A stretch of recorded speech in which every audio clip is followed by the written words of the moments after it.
Hello everyone, I'm Neeraj Rathod and welcome back to my channel. So guys, हमने last video में start किया था हमारा subject strength of materials और उसमें हमने देख लिया था इंट्रोडक्शन ऑफ द सब्जेक्ट और syllabus of the subject. And in today's session we will start our new chapter और first chapter that is stress and strain. तो हम लोगों ने देखा था स्ट्रेस स्ट्रेंथ ऑफ मटेरियल क्या होता है. It is nothing but the branch of science which deals with the study of vector forces on deformable or real body. It is the branch of science or mechanics also. It is the branch of science or mechanics which deals with the study of effect of forces on real or deformable. Deformable body means the body which can be deformed after the application of any load. समझो कि कोई body है, समझो कि कोई body है और उसके ऊपर हम एक लोड लगा रहे हैं पी, और अगर इसमें कुछ डिफॉर्मेशन आता है, समझो कि इसमें कुछ डेल्टा एल डिफॉर्मेशन आता है, L plus delta L, L is the original length और delta L is the change in length. कुछ लेंथ में चेंजेस होते हैं, इसे हम डिफॉर्मेशन कहते हैं. तो अगर समझो कोई बॉडी में डिफॉर्मेशन आता है तो वो डिफॉर्मेबल बॉडी है. और डिफॉर्मेशन का किस बॉडी में आ सकता है? जो बॉडी एग्जिस्ट करती है, इसीलिए उसे रियल बॉडी कहा जाता है.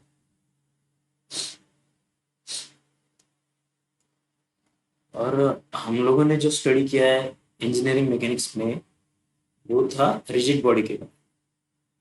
कि ऐसी बॉडी जिसका किसी भी लोड के एप्लीकेशन के कारण इसमें डिफॉर्मेशन नहीं आएगा, वो बॉडी एग्जिस्ट करती ही नहीं. कुछ टीचर्स ऐसे होते हैं स्कूल के सॉरी कॉलेज के, जो बताते हैं कि वो एग्जिस्ट करती है लेकिन रिजिड बॉडी एग्जिस्ट करती ही नहीं. ठीक है, हम आगे बढ़ते हैं. तो हमने देखा था three branches of mechanics, that is engineering mechanics, solid mechanics और fluid mechanics. Here, engineering mechanics deals with the study of vector forces on rigid body, or solid mechanics deals with the study of vector forces on deformable, where fluid mechanics deals with the vector forces on fluids, study of vector forces on fluid. And mechanics is study of vector forces on any body, on any body. This is the mechanics. ठीक है, तो देखते हैं क्यों हम लोग पढ़ते हैं स्ट्रेंथ ऑफ मटेरियल. सपोज कि एक चेयर है और उस पर एक पर्सन बैठा हुआ, कोई पर्सन इस पर बैठा है. देखो कि मैं ओरिजिनली पर्सन तो नहीं बना सकता अभी, लेकिन कुछ जो मुझे आता है वैसे बनाता हूँ, आपको समझ आ जाए. अगर समझ ना आए तो आप कमेंट में बताइए, कोई प्रॉब्लम. अगर आपको कोई भी डाउट आता है तो आप कमेंट बॉक्स में कमेंट कर सकते हैं, कोई प्रॉब्लम नहीं. ठीक है, एक पर्सन उस पर बैठा हुआ है और सपोज कि उस पर्सन के वेट से एक चेयर बेंड हो जाती है और सपोज कि ये कोलैप्स हो जाती है, टूट जाती है. तो क्या हुआ, इसका कारण क्या था इसका कोलैप्स होने का? कि ये जो चेयर थी ये ऐसी बनी ही नहीं थी कि इस लोड को ले सके, इस लोड को रेजिस्ट कर सके, इतनी इस चेयर में ताकत ही नहीं थी. अगर हम दूसरा एग्जांपल देखें हमारा सिविल इंजीनियरिंग का, तो देखिए कि समझो एक ब्रिज है, हम में से किसी ने कंस्ट्रक्ट किया होगा, क्योंकि एक ब्रिज तो कमजोर होने वाला है, ये हम ही लोग कर सकते हैं. ठीक है, तो समझो कि कोई ब्रिज है और इसके ऊपर कोई व्हीकल है जो यहाँ से ऐसे इस डायरेक्शन में मूव कर,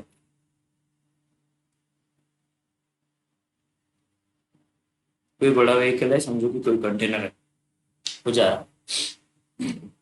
यहाँ से कार जा रही थी, पास हो रही थी, तब तक तो कुछ नहीं हुआ। और ये जो कंटेनर्स थे आ रहे थे पीछे से, एक नहीं बहुत सारे। समझे कोई कंपनी का माल लोड कर रहे भाई, और वो ट्रांसपोर्ट कर रहे हैं एक जगह से दूसरी जगह। समझो कि एक कंटेनर है, वो जा रहा है। और क्या होता है कि जब कार जाती है, बाइक्स जाते हैं, तो ये ब्रिज को कुछ नहीं होता, लेकिन ये कंटेनर जब जाने लगते हैं एक साथ यहाँ से, तो ये ब्रिज में क्या होता है, ये ब्रिज भी टूट जाता है, इसमें भी बेंडिंग आ जाती है और ये कोलैप्स हो जाता है।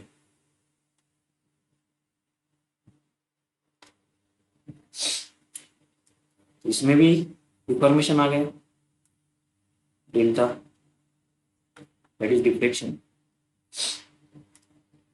तो समझो कि इसमें भी हो गया ये कोलैप्स। तो ये ब्रिज भी इस लोड को सस्टेन कर सके, इतना इसे बनाया नहीं गया था कि वो इतना लोड भी ले सके। So why we have to study, we have to study strength of material to ensure that the designed structure or construction can resist, can or should resist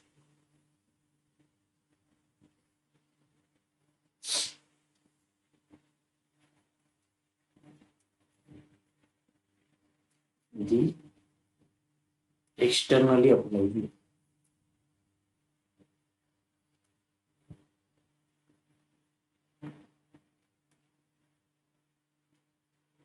loads or forces.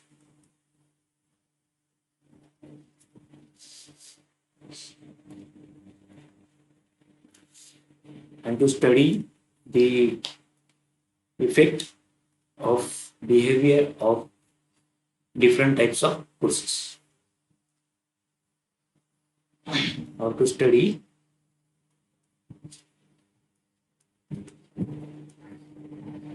the effect or behavior of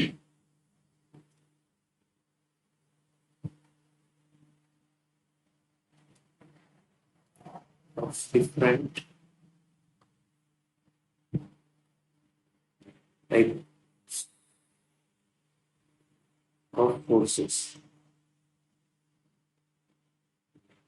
on a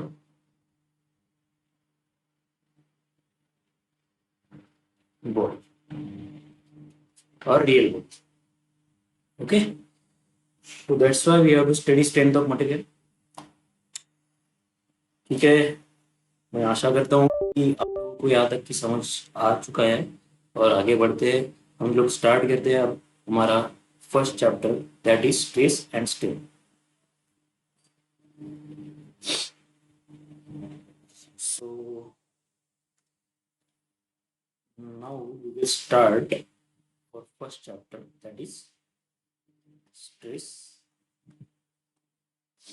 and strain.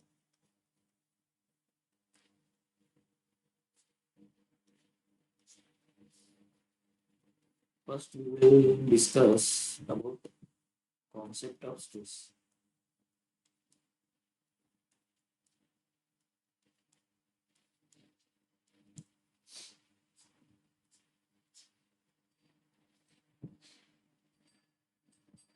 तो ये समझते हैं stress को। Stress को समझने के लिए हम लोग देखते हैं सबसे पहले difference between stress and pressure. क्योंकि दोनों का फॉर्मूला तो सेम होता है फोर्स अपॉन एरिया, लेकिन इसमें कुछ डिफरेंस है।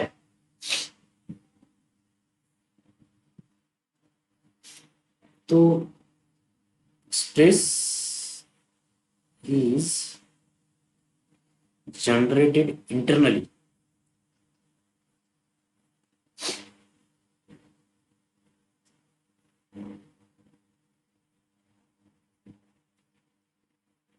ये क्या होता है? Effect of external load, externally applied.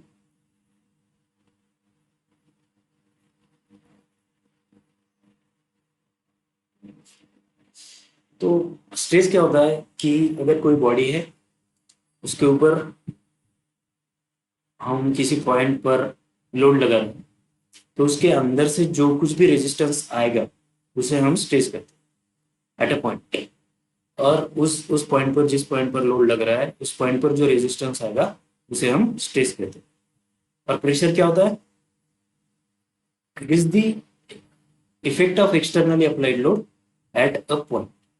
Okay. और दूसरा अगर देखें हम, इट कैन बी पॉजिटिव और negative,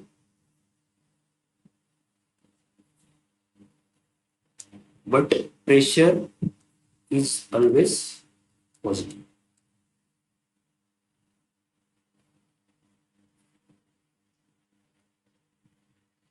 Stress can be generated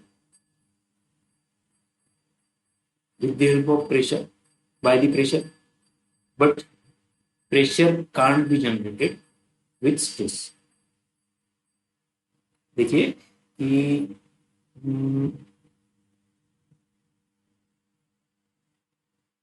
can't generate pressure, can generate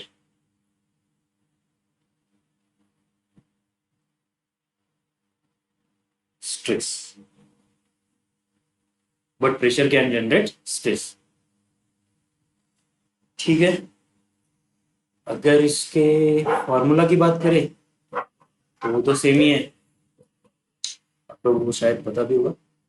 stress को डिनोट करते हैं सिग्मा से, प्रेशर को हम लोग डिनोट करते हैं पी से। और इन दोनों का जो फॉर्मूला है वो है फोर्स अपॉन एरिया।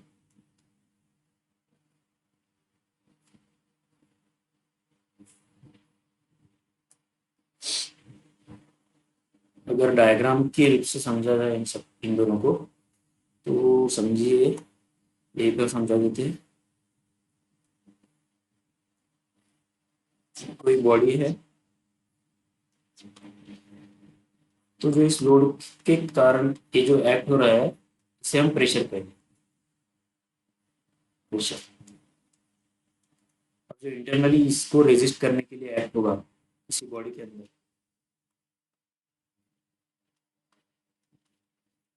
ये होगा स्ट्रेस।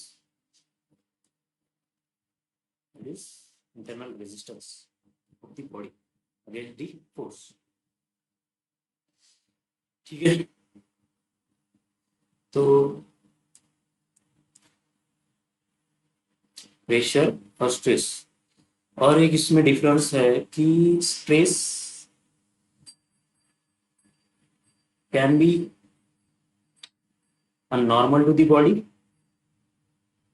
और पैरेलल टू द बॉडी, और इधर parallel to the body, but pressure always act as a normal to the body, pressure always act as a normal to the body.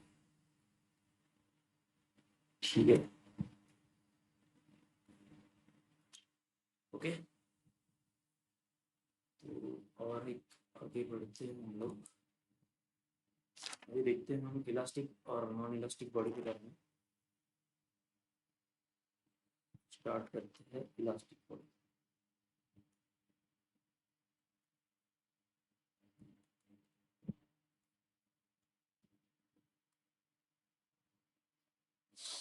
समझो कि कोई body है हमारे पास,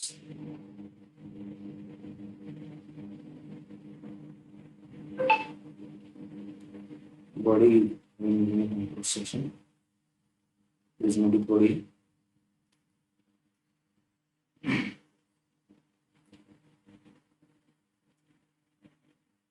उसके ऊपर हमने एक पी लोड अप्लाई,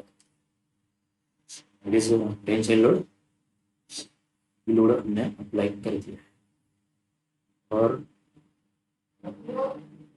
भी अब इसके कारण इस बॉडी के अंदर जो मॉलिक्यूल्स है, समझो ये मॉलिक्यूल यहाँ था बिफोर द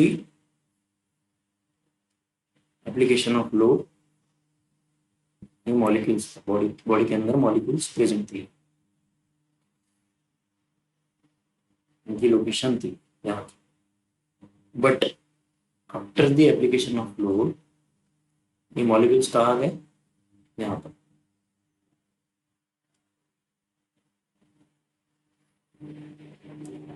मॉलिक्यूल्स कहाँ गए, ठीक है।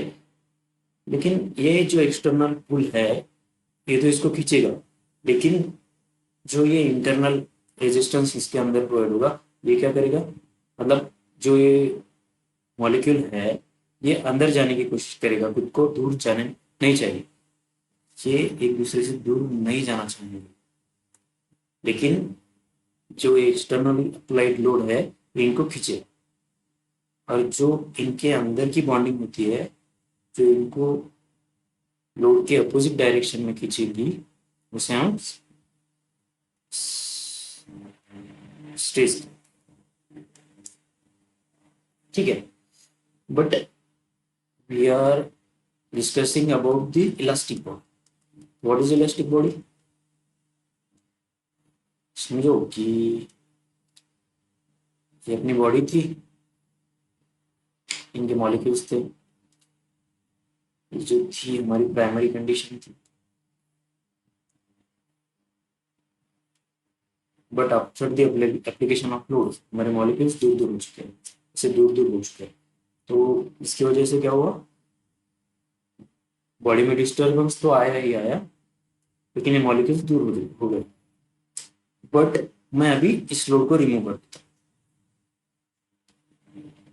लोड रिमूव ना अगेन, तो क्या होगा, the body will regain its original position।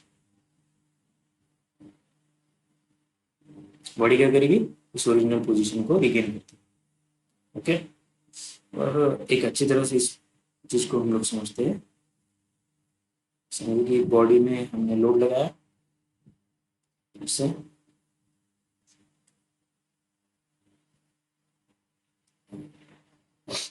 उसके ऊपर हमने लोड लगाया और बॉडी का क्या हुआ, कुछ डिफॉर्मेशन हो गया इससे।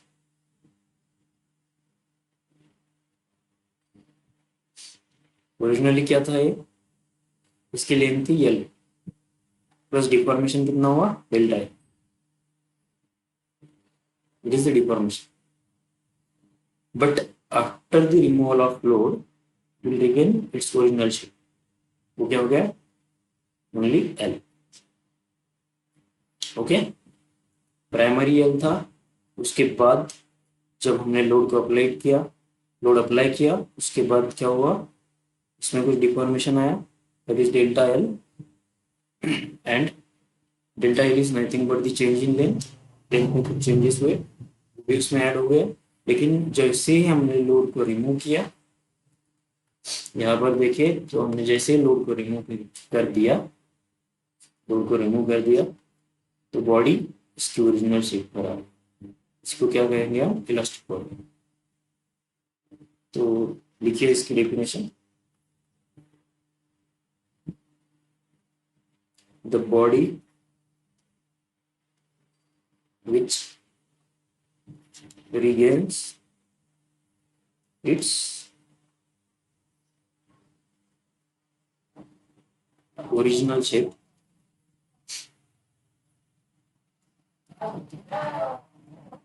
after the removal of fluid। Okay, so इसी चीज को हम एक एग्जांपल के तौर से समझते हैं। एक एग्जाम्पल लेते हैं और उसे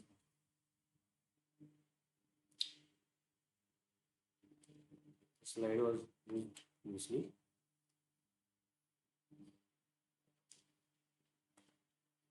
Okay.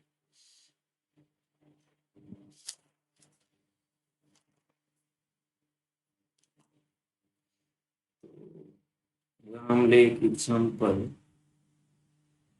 मेरी भी बॉडी है, उसके ऊपर हमने रीलोड ऐड कर दी, लगा दिया और इसके लिए अंदर 100 अभी तो लगाया है, इसमें कुछ डिफॉर्मेशन नहीं, it is the initial position of the body, but इसमें कुछ डिफॉर्मेशन आ गया। डिफॉर्मेशन कितना आ गया?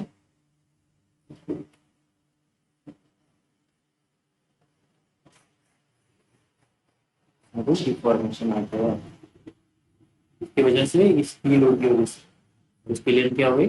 105। बट हमने इसको फिर से रिमूव कर दिया। Now load remove, then what happens? Body will regain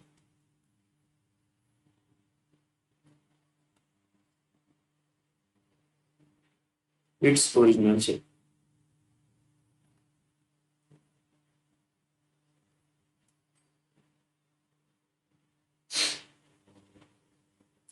Body will regain its original shape again.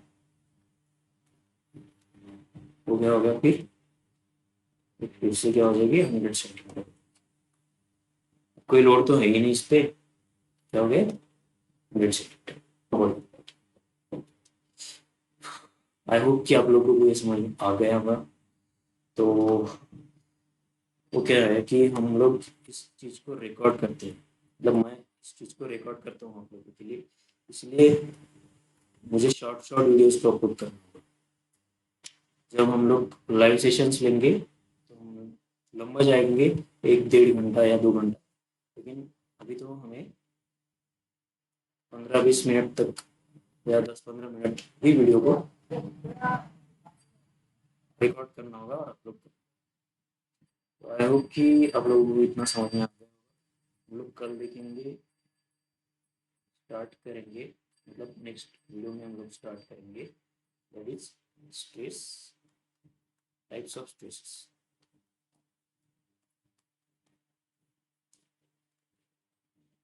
और उससे पहले हम लोग देख लेंगे कि जनरेशन स्ट्रेसेस कैसी जनरेट होती है। तो गाइस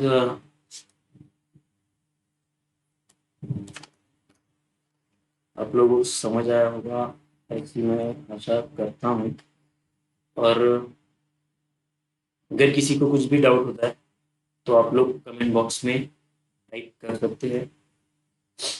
उसके बाद आप लोग मुझे पर्सनली मैसेज भी कर सकते हैं, ओनली व्हाट्सएप 8605900216 इस नंबर। सो गाइस चलिए इस सेशन को कंक्लूड करते हैं और मिलते हैं नेक्स्ट सेशन में। और आई होप कि कोई अच्छा कंटेंट मैंने दिया है, और नहीं दिया हो तो आप लोग बताइए कि मुझे क्या क्या इम्प्रूवमेंट करना चाहिए। So thank you guys, see you, ठीक है।